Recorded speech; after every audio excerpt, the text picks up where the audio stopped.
Well, I've been to countless Notre Dame football games in my life, and at every single one of them, I see the same guy on the sidelines. I never knew who he was, but just one glance, and you can tell he's somebody.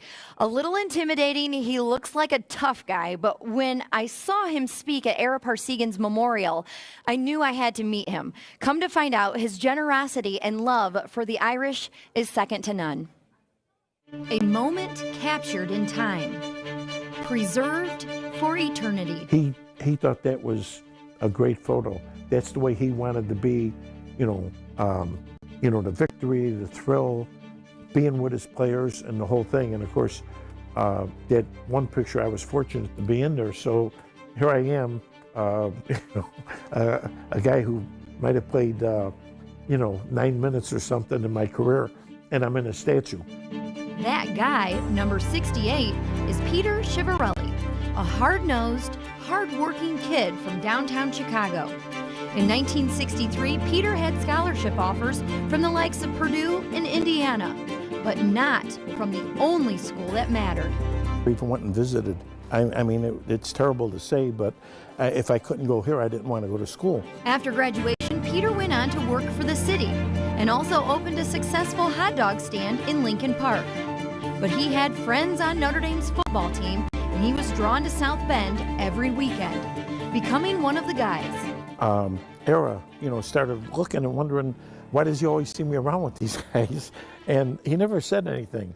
And it wasn't until maybe a couple years later, and he said to me, didn't you ever go to school? At college? And I said, no. I said, I got a good job and I got a good business and things are going good and I love coming to the games. He goes, yeah, but you should get yourself a degree. You should go to college.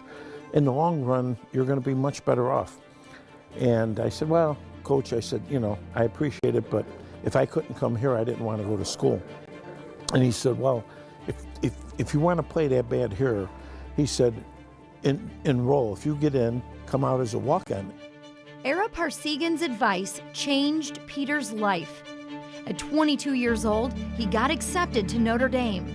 He handed over the hot dog stand to his parents, moved to South Bend, and walked on to the football team.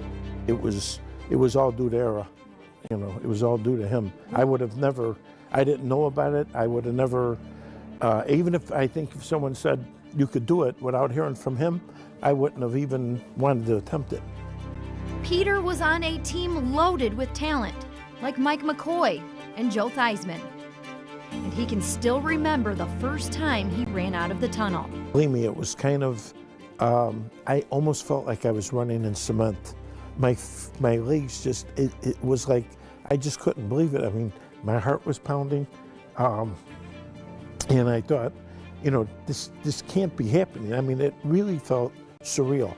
It really did. And I got to tell you, I virtually had almost the same feeling every time.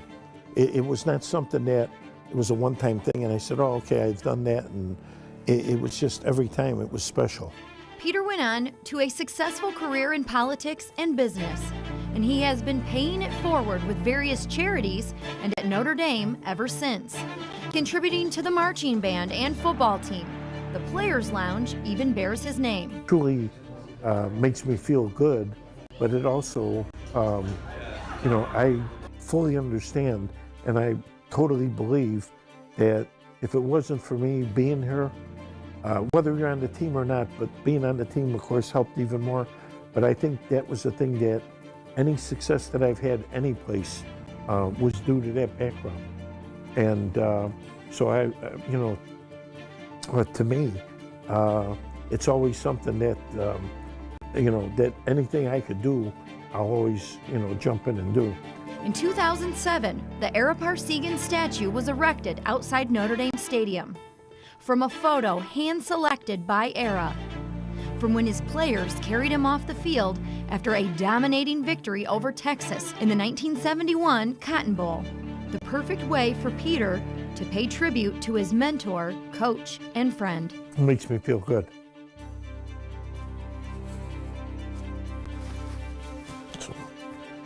That's, pretty much,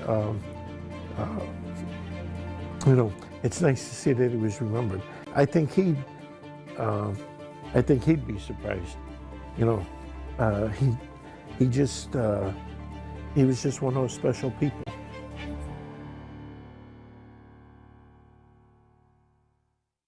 When you see Peter, he looks like such a tough guy, but you realize right away what an incredible heart he has. Now, you know, I said he had success in business, and that business he has success in is the music business. Peter is the manager for the Hall of Fame rock and roll band Chicago. And coming up in our next hour, we will have part 2 of this special story, and we will rock out with the band.